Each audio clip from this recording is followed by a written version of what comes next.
Halo teman-teman, kembali lagi nih sama Mbaknya Duma di sini. Teman-teman, hari ini saya nggak sendirian, jadi saya nggak akan cas-cis-cus ngomong sendiri. Tapi kita semua kedatangan teman ngobrol yang pas banget untuk kita tanya-tanyain, kita ajak sharing mengenai kebutuhan psikologis kucing. Apakah dia seorang psikolog kucing? bukan. Tapi kita kedatangan salah satu teman kita di tim Duma yang memang beliau ini ada di dalam tim mind linking. Mind linking itu apa sih? Seperti artinya, mind linking berarti mengkoneksikan pikiran si kucing gitu. Atau mudahnya kita sebut aja komunikator atau jembatan tanda kutip antara kita dan kucing kita untuk ngobrol. Karena saking banyaknya kucing-kucing, anjing, dan hewan-hewan lainnya yang terkoneksi sama beliau nih, kayaknya memang beliau ini pas banget kalau kita ajak sharing untuk masalah psikologis kucing. Ya udah, daripada lama-lama, mendingan kita langsung ajak ngobrol aja yuk. Ini dia nih, namanya Mbak Vira. Apa kabar Mbak?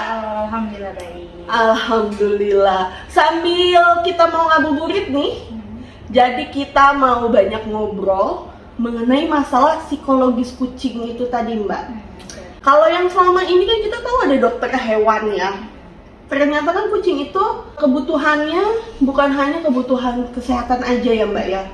Kucing itu juga punya kebutuhan psikologis. Yang mana itu seperti apa sih gitu kan, ternyata mereka itu butuh kasih sayang, butuh main, butuh waktu sama kita, dan butuh bonding ya, betul nggak Mbak? Betul banget. Karena kalau seekor kucing itu nggak bonding sama guardiannya, kemungkinan besar kucingnya itu juga nggak merasa nyaman di dalam suatu rumah. Kalau udah nggak merasa nyaman, apa yang terjadi biasanya kan kucing kabur, nggak mau pulang, atau malah ya udah gak ada bonding yang bener-bener ya udah kamu di sana aku di sini, ya udah terserah. Dan banyak kasus seperti itu ditemui Mbak. Banyak, jadi banyak juga guardian yang merasa bahwa ya udah saya sudah memberi dia makan, saya main sama dia sebentar, ya udah habis itu udah. Padahal kadang-kadang kucing juga sama sih kayak orang, caper gitu, cari perhatian, entah itu dengan jatuhin barang, ayo mainin sama kita, kan maksudnya gitu. Tapi kadang-kadang guardiannya kayak kamu tuh bandel ya gitu, padahal nggak selalu begitu.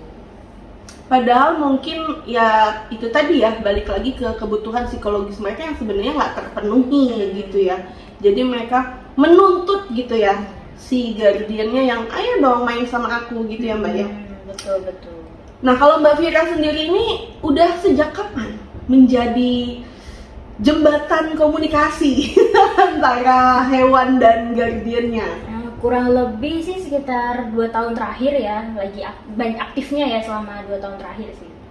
Di Duma berarti ya? Iya, di Duma. Kan teman-teman gila, Duma tuh apa yang nggak ada gitu. Nggak ada yang dia dadain. Kasus yang paling menarik yang pernah terjadi Mbak, yang pernah Mbak Vira jembatani, kasus apa tuh? Kasus ketika dia itu tiba-tiba nggak mau makan. Dan banyak ya kayaknya ya. Banyak, cuman alasan dia nggak mau makan tuh lucu sih sebenarnya. Karena dia merasa piringnya dia ini udah nggak baru lagi. Oh ada ya? Ada. Dia ngerasa kok piring aku makin lama kelihatan jelek ya. Aku nggak mau makan pakai piring itu ah. Oh jadi, wah ini suatu cerita yang agak konyol gitu ya, tapi memang benar terjadi. Beneran ada. Iya, dan kita nggak akan tahu kalau kita nggak tanda kutip ngobrol sama kucingnya gitu ya. Jadi yang kita pikir mungkin bosen menu, hal-hal yang lumrah lah ya gitu. Ternyata hal-hal yang di luar kepala gitu. Kadang-kadang pun terjadi. Kadang-kadang terjadi ya. Kalau untuk kasus kucing hilang gimana Mbak? Kalau kucing hilang itu sebenarnya itu memang agak lebih sulit ya diajak bicara, karena kucing itu kan dia bukan seperti manusia yang bisa kita suruh tunggu di satu tempat kita jemput. Karena instingnya mereka juga kan berlindung dari predator ya. Predator itu kan ada di mana-mana lah gitu. Bahkan ada juga kucing yang takut banget sama manusia juga ada, dan mereka tuh punya insting untuk berlindung. Jadi mereka pasti bakalan kemana-mana nyari tempat gitu. Mereka bersembunyi kah, atau mereka misalnya lagi birahi mereka nyari pasangan gitu. Jadi kalau kucing hilang itu sulitnya tuh di situ. Nggak melulu bisa kita tentukan lokasinya ada di mana.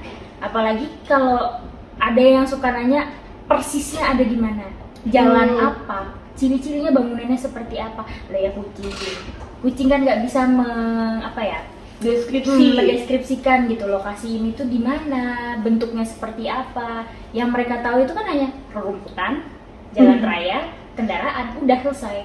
Mereka cuma bisa, aku ada di jalan raya sebelah mana? Yang nggak tahu ya ini jalan raya. Aku nggak tahu ini di mana. Karena kita nanya ke kucingnya ya gitu. Kalau kita tanya ada bangunan warna apa, dia nggak tahu warna juga. Mungkin yang perlu teman-teman tahu gitu ya. Jadi kalau memang ada komunikator hewan yang tidak bisa menjelaskan secara terperinci ya, karena memang si kucingnya tuh atau anjingnya ya atau hewannya tuh ya memang ngomongnya begitu. Tapi kalau untuk visi Mbak Vira sendiri bisa melihat visi nggak? Kayak si kucing tuh, oh mungkin surroundingnya seperti apa, ada di mana gitu. Kalau itu udah beda ilmu dong. Oh udah beda ilmu ya? Kalau itu ilmu perdukunan, mohon maaf ya teman-teman, itu kalau ilmu perdukunan. Iya, kalau kita kan hanya mengkoneksikan aja nih, dia tuh merasakan apa, dia tuh merasa ada di mana, dia menjelaskan dia ada di mana.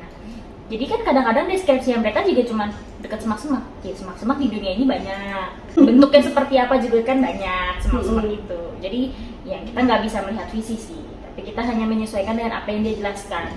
Jadi kemungkinan menggambarkan aku di dekat jalan rayanya besar banget, banyak kendaraan. Ya kita menggambarkannya ya dia berarti di jalan raya besar, bukan di jalan perumahan atau di jalan gang gitu berarti. Berarti kalau untuk kucing hilang lebih banyak kesempatan untuk mereka ditemukan atau enggak kalau memang kenyataannya seperti itu? Balik lagi ya ke bonding antara si guardian dan hewannya. Bagaimana guardian ini bonding sama hewannya.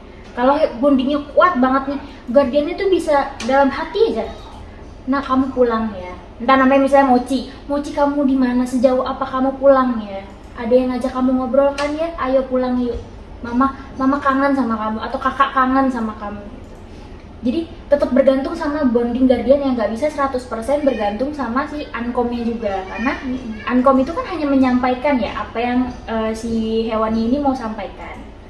Dan kita juga cuma nyari tahu kamu ada di daerah seperti apa. Apakah kamu masih hidup, atau kamu bertemu apa, kamu bertemu siapa. Kalau memang kamu tahu bisa dijelasin nggak, kalau enggak ya udah kamu ada di mana aja. Jadi tetap bergantung sama bonding antara guardian dan hewannya untuk ngajak dia benar-benar pulang. Oke. Berarti memang bonding itu sangat perlu ya? Iya, sangat perlu. Merupakan kebutuhan si kucingnya juga gitu ya. Benar.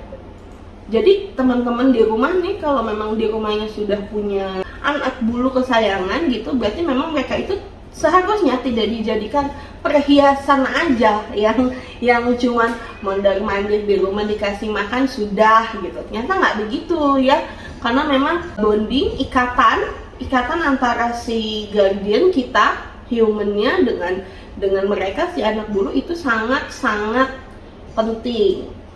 Jadi seperti tadi Mbak Vira bilang juga, kalau ada kasus kucing hilang ya nggak bisa 100% dilimpahkan ke komunikator, karena komunikatornya ya memang hanya menjembatani aja. Nih mama kamu cari, ayo kamu pulang, kamu ingat nggak jalan pulang, mungkin begitu ya Mbak ya? Betul.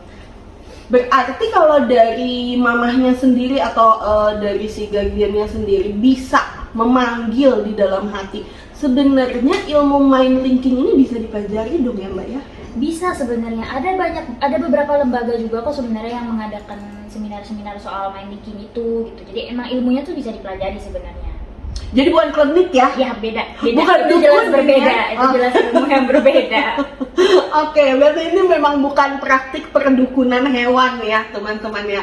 Ini memang ada ilmunya. Memang kalau kita tertarik ke bidangnya kita juga bisa belajar. Namun kalau bonding antara manusia dengan hewannya, kalau memang hubungan kita baik ya seharusnya sudah pasti ada ya. Betul.